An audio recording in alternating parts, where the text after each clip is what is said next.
Oh, hello, it's you again. How you doing? Good to see you back.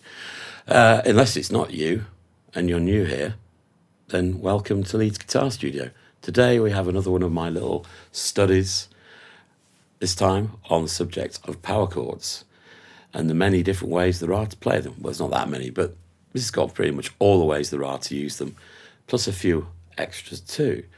And looking at right-hand muting, chugs, as the common parlance has it. So strap in, dial in the distortion, let's rock. And don't forget, like, share, subscribe, all that good shit. Let me know how you get on. As ever, there is the backing track and the PDF in the description. So download and get going. Okay, first things first. What exactly is a power chord? Well, a power chord is any kind of triad where you're omitting the third, be it major or minor. And the reason for that is that when you play a full triad, particularly a close voiced inversion with distortion, all the overtones can get a bit gnarly, a bit jangly. So it's basically a way of implying that harmony whilst retaining the power and the clarity. So there's two ways round that can possibly work. You can either have the root at the bottom and the fifth above, 5 steps. Or the other way round, which is basically 4 steps back up to the root. So you either got, in this case, C with G above it, or G and C again, but the other way around, G below the C. Or, third option, you play all 3. Root, 5th, octave. And that essentially is a power chord. Now, there's another type of power chord we're being used in this little study, and that's actually a triad, but again with a note missed out. But this time it's the 5th that's omitted. So that's usually voiced like this. So there we have B and G, and that's implying a G major chord. But we're omitting the 5th on this occasion. And you'll hear that all the time because it's implying a 5-1.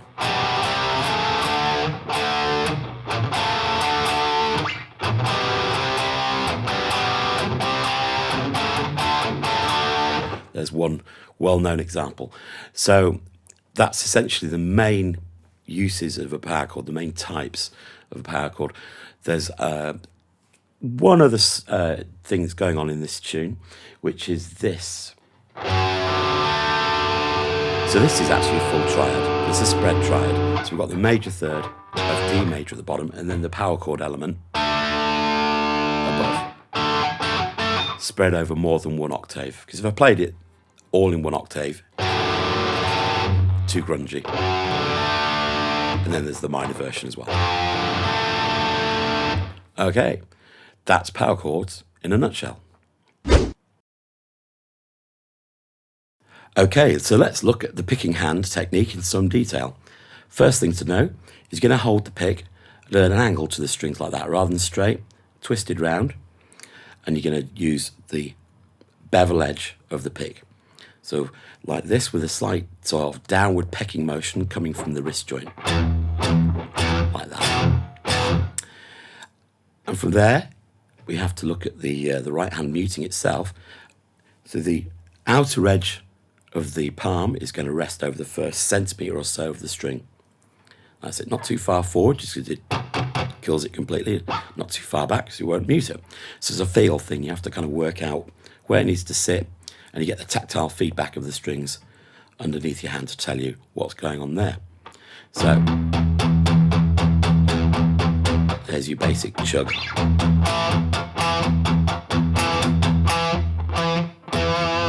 And then when we want a chord to ring open, we use a rotational action coming from the wrist joint, like that. And a sort of slight bounce upward and away from the strings, and then back again to mute. So it's like keying the door, you're turning the wrist. Now the beauty of that is that it means you can return to exactly the position you were in before.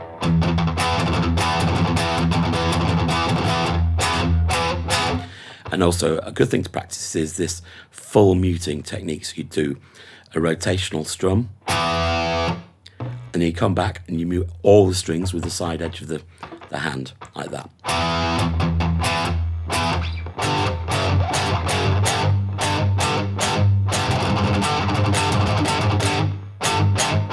You want to be able to just kill everything, all strings, straight away, like that.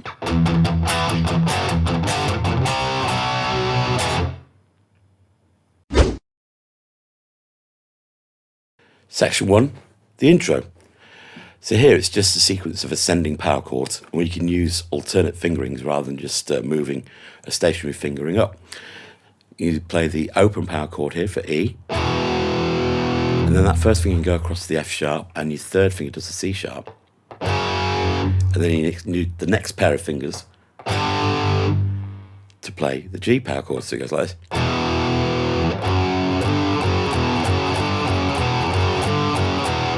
And that enables you to get things really nice, fast and smooth. So essentially it does that. And then on to the next pair of strings, the same thing.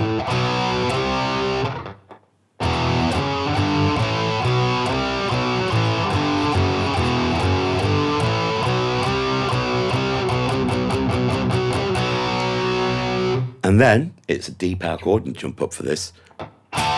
Down a string to an A power chord, C, and then the G chord power chord is cut short, so it goes, and then F. And that's the intro. So the whole thing.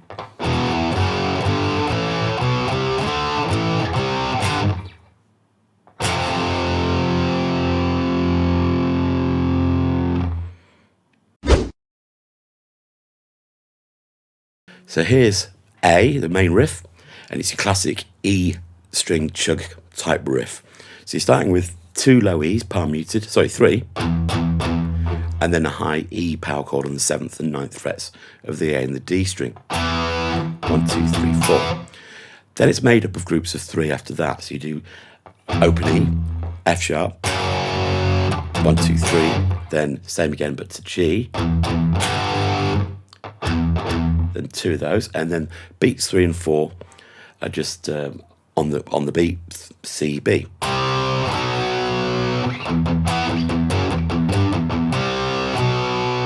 And that's the same every time round, but it's a different ending. So the second time it ends on A, B, then C, B again, and on the very last time it's B up to D, and you can slide that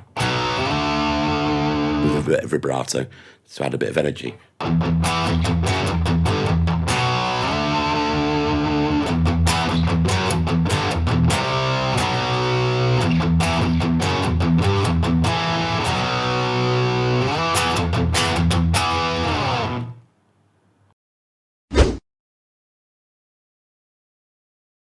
So the next riff moves to C. So you're doing a C power chord with like a flat 5 sharp 4.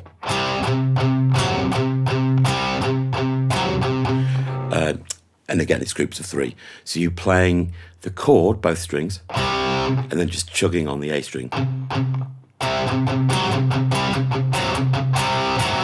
And again, beats 3 and 4 are just like that.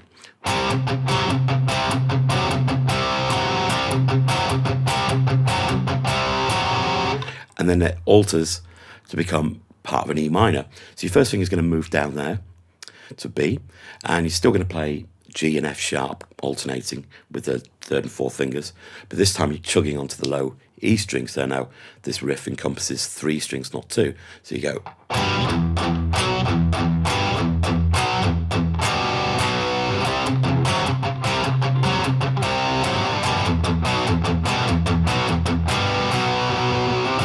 Like that.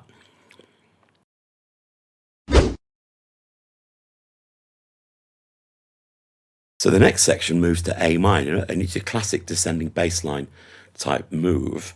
So we're going to start with the A power chord played with 1 finger, It's got the A, the D and the G strings there. And it's kind of splitting between the low 2 notes of those 3 strings to the high 2. Then you put a G bass note against it. Then it moves down to F sharp, but we change this to a D chord above. So you've got an F sharp there, open D, A with the second finger on the G string, which then becomes an D minor chord as we move the F sharp down to F.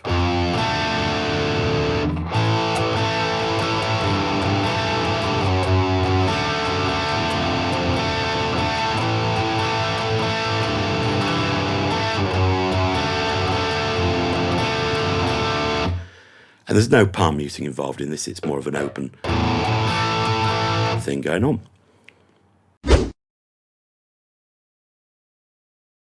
After we descended down to, we're going to climb back up. So we start with an E power chord, go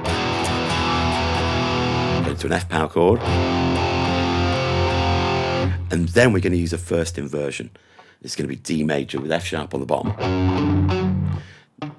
D under the little finger on the A string, and then repeating the F sharp on top, which resolves into a G chord, G power chord, then a first inversion E, so it's the same 2 shapes, and then to A. So you're going, and a move much beloved of Queen, used on at least 2 or 3 occasions I can think of. So.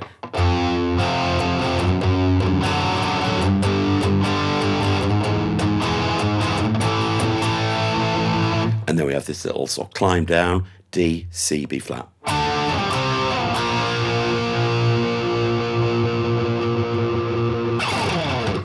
And then you're back to the first riff again to end.